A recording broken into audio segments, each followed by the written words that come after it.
আমরা এই আশরাফ ভাইয়ের এই সিদ্ধান্তকে একটা ইতিবাচকভাবে আমরা গ্রহণ করেছি এবং এই একে একে আমরা আরও নতুন নতুন সংবাদ পাবো যে রায়পুরা বাসীতে তো বলতে পারে যে আমরা আগে রায়পুরা আর এখন রায়পুরা এক নয়। আমরা আসসালামু আলাইকুম, আপনারা দেখছেন এখন সংবাদ 24, সাথে আছি আমি অহনা।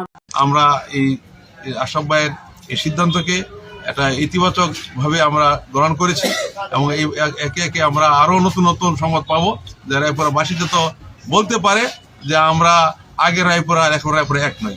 আমরা রায়পুরাকে ডেলে সাজাবো, আমরা রায়পুরা উন্নত করবো, রায়পুরাকে নেশামুক্ত করবো, চাঁদামুক্ত করবো। আমরা বিএনপি নেতৃত্বে, তারেক রহমানের নেতৃত্বে, আশরাফ ভাইয়ের নেতৃত্বে আমরা রায়পুরাকে একটি আধুনিক রায়পুরা, একটি উন্নত রায়পুরা এবং শিল্পনগরী, শিক্ষানগরী গড়ে তোলার আমরা চেষ্টা আছি। আমি আজকে যারা মিডিয়াতে আছেন আপনারা সবাই লক্ষ্য করবেন, আমরা যারা দল করেছি আমরা অনেক কষ্ট করেছি। আপনারা সবাই জানেন দেশের মানুষ এই 16 বছর 17 বছর কিভাবে কেটেছে। আমরা শিক্ষা নিয়েছি যে এই দেশের জনগণের বাইরে কোনো শক্তি নেই।